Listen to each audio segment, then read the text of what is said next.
Hello, my fairy tale fangs. Austin here with the Sonic collection again. This is probably the shelf of figures that I find myself having to rearrange the most. Seriously, go back and watch my back catalog of videos, and you will see how the Sonic shelf is different nearly every time. And what's funny is, this isn't even a line I wanted to collect. When the Jakks Pacific Sonic line was announced, I was defeated from the previous Sonic lines. Both Jazzwares and Tomy made some very incomplete Sonic lines that I felt as a collector were really frustrating. Some of the figures were extremely tough to get, and many went unreleased. So with the Jakks lines, it was kind of just, well, I like this character, I'll pick it up. Well, maybe I want this one. And I was like, gonna have just one of every character, but then I was like, well, I have to have Game Sonic and Movie Sonic, and then this happened. So now I have pretty much all of the main Sonic cast here, at least everyone from the modern Sonic games.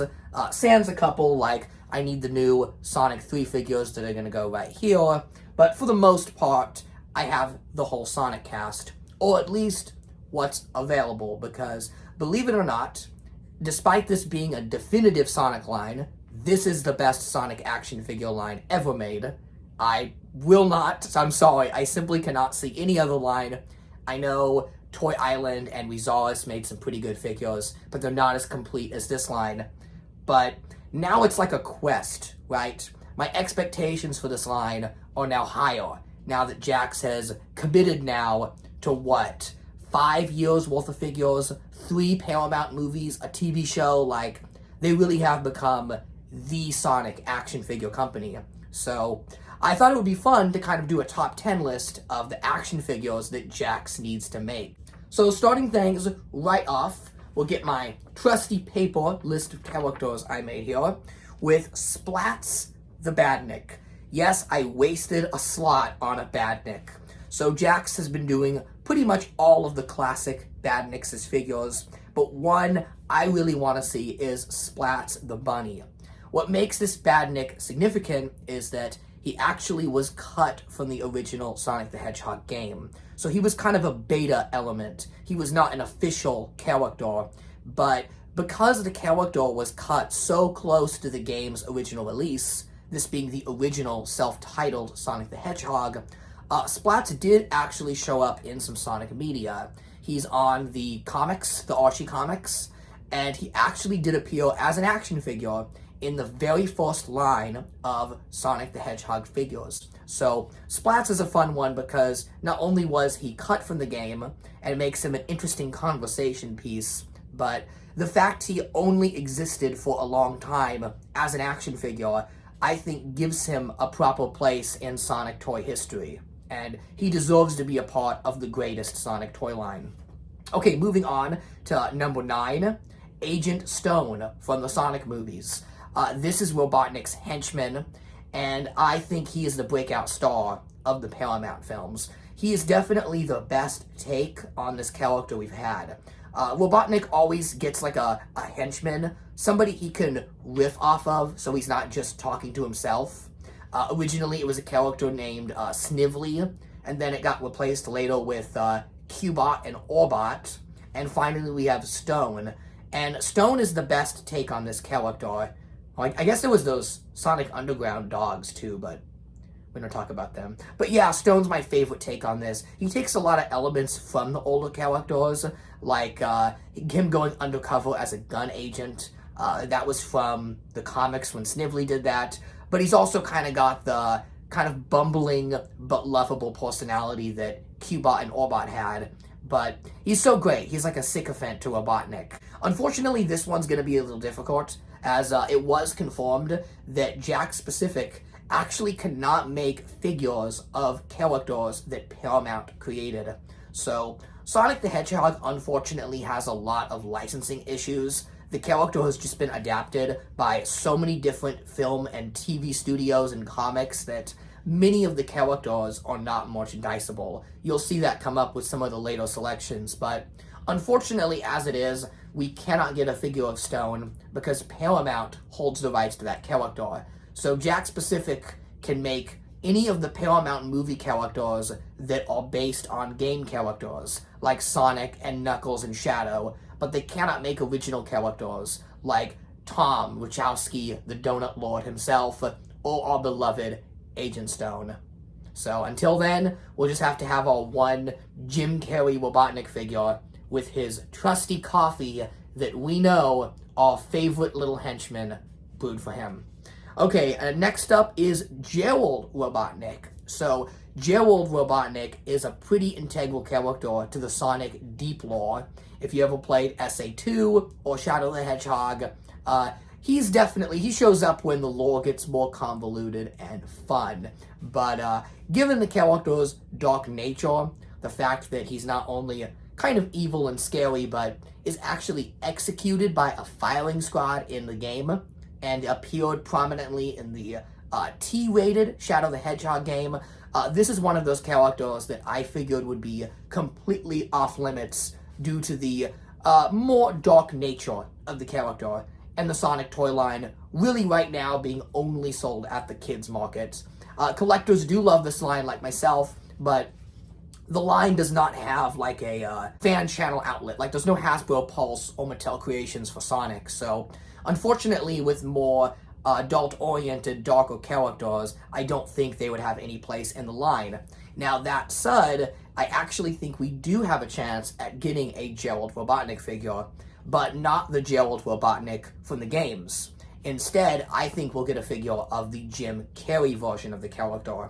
So Jim Carrey is playing a live-action version of Gerald in the Sonic 3 movie, which seems to be an adaptation of SA2 and the Shadow game kind of mixed into one, but with a lighter emphasis. Like, when we see Gerald in the trailer, for one, he's alive, he's not dead, so he hasn't been killed yet, unless there's time travel involved. But he also seems to be a bit goofy or a bit more lighthearted, so I think it's going to be a lighter take on the character. And I do think we'll get an action figure of him. Okay, next up on the list is Marine the Raccoon. I always thought it was Marin, but I guess it's Marine, so thanks Google. So this is kind of a more obscure character. She only appeared in a Sonic DS game, and in the Sonic games, so Blaze the cat, the princess cat, is kind of an alternate universe version of Sonic.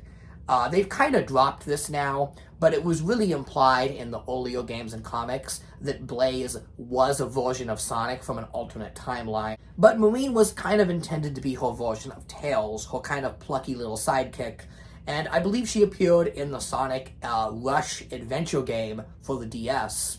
But what's interesting about this character is that even though she was only relegated to a single game, she was incorporated into the Sonic branding. So she does have the official Sonic art done in the classic Sonic Adventure style, like everyone else. And when SEGA is promoting the characters kind of as a whole, when they do official art of the characters, and of course in the comics, both Archie and IDW, Marine has a pretty big expanded role. So I do think Jakks should make her. Even though this is a character not a lot of people will recognize, I really want to fill out that Sonic cast, and she is an essential part of it. And because she was made by Sonic Team, there's not going to be any legal restrictions around this character. She would be an easy one just to release. Okay, next up, Tangle and Whisper. So this one is kind of a lower tier on the Sonic character scale. Tangle and Whisper are not characters that appear in the Sonic games. They are comic exclusive characters, but I would say out of all of the characters made for the Sonic comics, Tangle and Whisper have the most expanded role. They not only are very prominent in the most recent Sonic comics, so they are very relevant to a toy line, but they also got their own spin-off series. They are used in official marketing material on the SEGA social media, and they have had a very limited appearance in some of the games. I know they're in the mobile games, and I believe they are mentioned in Sonic Frontiers. So even though we've never actually seen them in the games, they are implied to be canon. And they're wonderful characters. There is seemingly a lot of implications that they are a couple. I think that is one of those Sonic ships that is completely canon as far as I'm aware. I don't know why SEGA won't commit to it. It's 2024. We can't have a lesbian Sonic couple. What the heck? Make Tangle and Whisper canon. And heck, they should be a two-pack, because these two are inseparable. And if they did a set of them, I think that would be great. We've actually seen toy companies do Pride-themed sets, like Star Wars did it. Let's have a Sonic Pride-themed set with Tangle and Whisper. Why the heck not? Times have progressed. It would sell. I think it'd be great. And while I understand this would be a difficult sell at retail, being comic exclusive characters that are both female, and it pains me to say this, but female action figures just don't sell as well as male ones. And as someone that primarily collects female action figures, it breaks my heart. But I know that a Tangle and Whisper set would have trouble at retail. And some proof of this is we actually did get a Tangle and Whisper figure set, but not by Jakks. I believe it was the company Monogram. They did a Tangle and Whisper gift set. Of course, even they could not resist from putting Sonic in the set. Again, two female characters sadly won't sell, so they stuck Sonic in the middle there. But I was ready to buy and support this set. I was going to be there. It was a San Diego Comic-Con exclusive, and I went, and they were sold out. They only made 500 of those sets at a convention attended by over 100,000 people. What were they thinking? I think SEGA and IDW are really missing the boat on the popularity of these characters. They did have some online plush that again sold out fairly quickly. The market is there. This is why the Jakks Sonic line really needs a fan channel. We need a website for adult collectors, because it's not just kids buying this stuff. And I guarantee you, well over half, I would say, of the Sonic fandom would buy a Tangle and Whisper gift set. Do it, make it happen. And conform them as a couple. Come on, people, what are we doing? Okay, next. Okay, we get into some more interesting ones now. I would say those last ones were kind of the likely to highly likely. Now we're getting into the more wistful thinking, but you never know. You never know, it's possible. Okay, cyberspace variants. So in the most recent Sonic game, Sonic Frontiers, Sonic's friends are trapped in a virtual reality simulator. Very 90s stuff. But they spend the whole game trapped there, and when they're in the simulator, they have a really cool ghost-like appearance where they're clear and they kind of have a blue tint to them. And that's what the characters all look like throughout the game. And this would be a great opportunity to just re-release the sculpts that they've already made in translucent clear blue plastic. It would cost basically nothing. I know in the action figure world, repaints and recasts are dime a dozen. You see, like McFarlane toys get so many uses out of the same sculpt, yet the Jakks Sonic line contains very few repaints and re-releases. It's very unfortunate because not only is distribution with this line tough, it's very hard to find these at retail, but it's kind of robbing us of some great variants, you know, with those legendary action figure lines like the Hasbro Star Wars lines and Marvel Legends. I bet you most people's favorite releases aren't even going to be the main characters, but some of the obscure variants they've done. That's what makes toy collecting fun, is those variants. And the cyberspace versions of Knuckles, Tails, and Amy would definitely be some of my favorites. I would love to see these. You could just do it as a gift pack, do all three of them, and then include like a regular Sonic. See, come on, Jakks, this gift pack sells itself. You get all of the main characters and even a re-release of regular Sonic, which I know you love to do. So we need cyberspace figures. Okay, moving down to next, we have Tikal, or Tikal. Another one where I don't quite know the name enunciation. I think it's Tikal, but this is Knuckles' great ancestor from the Sonic Adventure game. And she does appear throughout the entirety of the game. Spoilers for a 25-year-old game, but she ends up, in a twist, becoming the narrator that's been narrating the whole game.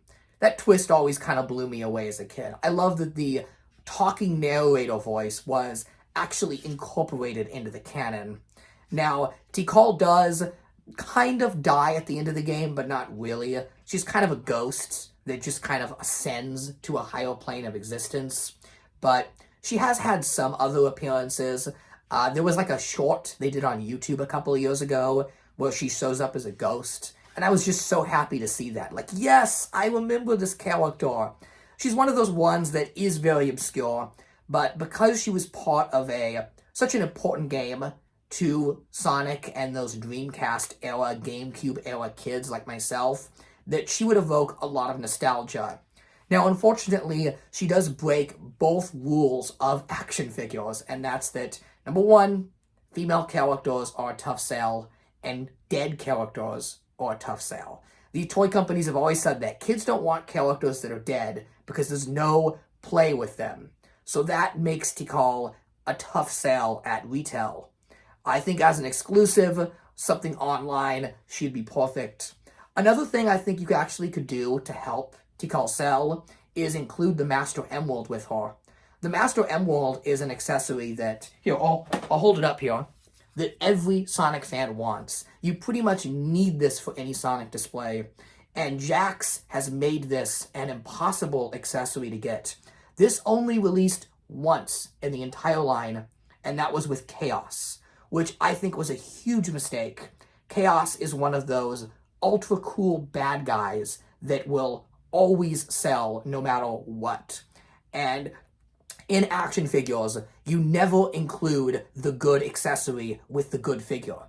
You include the good accessory with the kind of dud figure, the one that's not going to sell as many units. This could be packed with Tikal, and she would sell, and then Chaos would sell completely on his own. He doesn't need a cool accessory. He already is awesome. I think both of those factors is why Chaos was definitely the toughest Jakks figure to find at retail. I mean, he still is tough to find. But yeah, let's get Tikal, and let's get the Master Emerald with her, because that needs a re-release. Okay, we only have a few left, people, as we move on down. SA1 upgrades. So this is another one that plays heavily into my nostalgia for Sonic Adventure 1. It's just a game I really love and would love to collect all the characters for. The characters in the game get upgrades. So Sonic gets a blue ring that, helps him collect rings better. Knuckles gets the, what are they called? The fighting gloves, right? The kind of claws, the digging claws. And then Amy gets like a feather in her hair. Just simple little additions that would elevate these characters and make them more fun to display. They're always looking for ways to sell Sonic, Tails, Amy, and Knuckles again. Those are kind of the 4 core characters. And what Jakks is doing is they're just re-releasing the same character again. And they're clogging up the pegs because we already have these characters. Now, I get it. It's a kids line and you want kids to have access to those main 4 characters. But you also want to balance it with existing collectors. And the way to do that would be to mix it up and add on these little things. A figure of Sonic with one blue little ring sculpted on his hand, that's all you have to do, would fly off the shelves. There's a lot of nostalgia for that. I would love to see Sonic Adventure specific figures. Okay, next one. We have 2 left, and these are kind of the 2 big ones. So first, let's get it right out of the way. Sally, or Princess Sally, or Sally Acorn, depending on which adaptation you like of the character. Sally was a staple in the Sonic lore until the kind of modernization of Sonic around the 2000s. So throughout all of the 90s, whether you were watching the Sonic show, reading the comic, or even going to the theme parks, Sally was the main gal for Sonic. She was an invention by the American side of SEGA and Deke Animation, who kind of collaboratively made her. She was based loosely off of a sprite from the original Sonic 1, which is a little squall that you free from a cage named Ricky. That was kind of interpreted as the character Sally. What's interesting is that Ricky character has actually never been made as a toy. I know Sally is kind of a pipe dream figure, but I just want a figure of Ricky. I think that would be a very fun way to collect a piece of history related to both Sonic and the character of Sally. Now, for an actual figure of Sally herself, how do you do it? And that's a really tough question. Sally is wrapped up in so many layers of legal drama. The Sonic fandom has so many different opinions on who or what owns Sally. Go ahead, go on Twitter and ask who owns the rights to Sally Acorn. You will get at least 5 different responses. I don't even think SEGA themselves knows who owns Sally, because the version in the original cartoon was created by DiC Animation. The version in the comics was created by Archie Comics and later redesigned and rewritten by Archie and became the subject of a very long lawsuit that SEGA lost. So I would say the comic version is probably the most unlikely version of the character. But even then, going down another layer, you have more versions of the character. Sally did appear in a Sonic game. She appeared in Sonic Spinball for the Sega Genesis and had a very different appearance. See, she was solid pink with black hair, and this seemingly Sega appearance of Sally was also used in the Sonic Christmas special, which is separate from the Sonic cartoon. So does Sega own the version of the character from Sonic Spinball? Because that's from a game.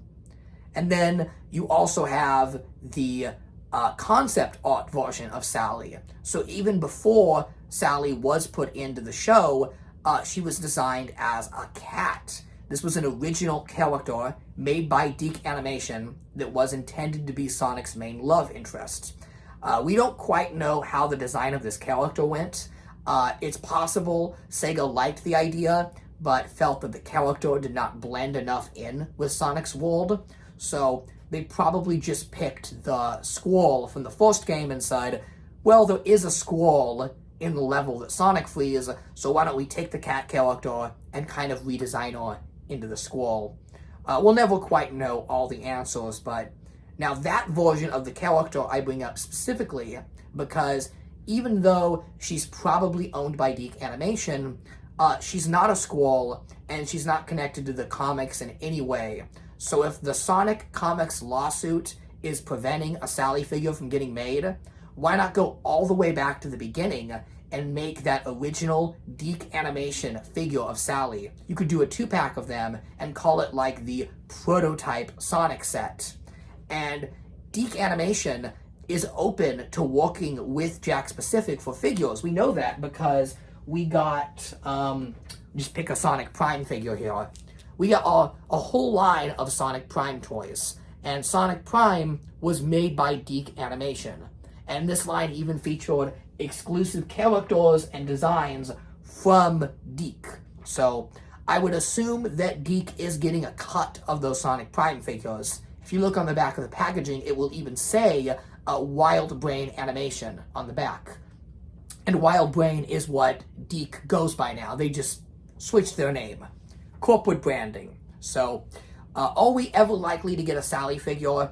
I don't think it's entirely impossible. I think SEGA does know the demand is out there. There's just a lot of hurdles and a lot of legal drama. If that original classic design would be the way to get it, I would be satisfied. I think just anything Sally related whatsoever would satisfy those fans. So, moving on, before we get to our number 1 choice, and yes, Sally is not my number 1 requested Sonic figure. Surprise, surprise. I do have some honorable mentions. So, I mentioned wanting that prototype Sally. Some other concept designs I think would be really cool to have would be Sonic the Hedgehog as a rabbit. So when Sonic was originally designed, he was going to be a rabbit before he was a hedgehog. There is some concepts of this, and the rabbit version was recently featured as an unlockable costume in Sonic Superstars, which means SEGA is not totally opposed to the idea of this character conflicting with Sonic. So I would love to see this one. And one more honorable mention, Knights. I don't know if Knights can be included because they are technically not a Sonic character, but Knights has been pretty prevalent in all Sonic media. This was the pet project from Sonic Team. It was a mascot platformer released in the mid-90s, about traveling into dreams. And it's so trippy, it's so wonderful. I believe it's one of the best platformers ever made. I actually think the game is better than pretty much all the Sonic games. It's one of my childhood favorites. I know there's a lot of nostalgia, but it's a very cult game. I don't think this character would be in Sonic packaging. Jakks Pacific actually does have a generic SEGA card back that they use for other SEGA figures. We've had Monkey Ball and Streets of Rage and other more successful SEGA games released as action figures. Knights is one of those things where I think it's just so cult and niche that we're never gonna see a proper figure, which is really a shame. We've had some collector-focused stuff, but never a play action figure, which, oh, it hurts. And my most requested Sonic figure is, drumroll please, Sonic the Hedgehog, with soap shoes. So when Sonic Adventure 2 released for the Dreamcast, and later for the GameCube, Sonic had a brand new pair of shoes, called the High Speed Shoes, or more accurately, the Soap Shoes. In the 2000s, skater shoes were a big thing. Who remembers Heelys, the shoes you could roll around on? Well, one of those companies that thought they could strike it big was a company called Soap. I don't know why they chose that name, it's so goofy, it's called Soap. And these are shoes with an indent, kind of a bump in the middle, gives them almost a heel, but they're actually level. So the shoe has a big round hole in the bottom, so that you, get this, can jump on rails if you live in an urban environment and grind without a skateboard. If this sounds like the most dangerous product ever, the answer is yes, it is. I bet parents loved any kids that wanted these. But for whatever reason, they were not hot sellers, and it's kind of obscure. I was looking up stuff on this, and I'm shocked how little people know of these. I mean, I grew up in a household where we played a lot of Tony Hawk. My older sibling was really into skateboard culture, so I knew what soap shoes were, but a lot of people don't. But SEGA decided to have a partnership deal with Soap, and for one game, Sonic would wear soap shoes. What's funny is Sonic Adventure 2 was actually the first Sonic game I ever played. I played Adventure 2 and then Adventure 1, the director's cut. So my first exposure to Sonic as a kid was SA2, and I thought the soap shoes were his regular shoes. I remember being disappointed when I played the later games and he had these just like generic looking cheap Reebok Converse on. Like, okay, where are the cool shoes?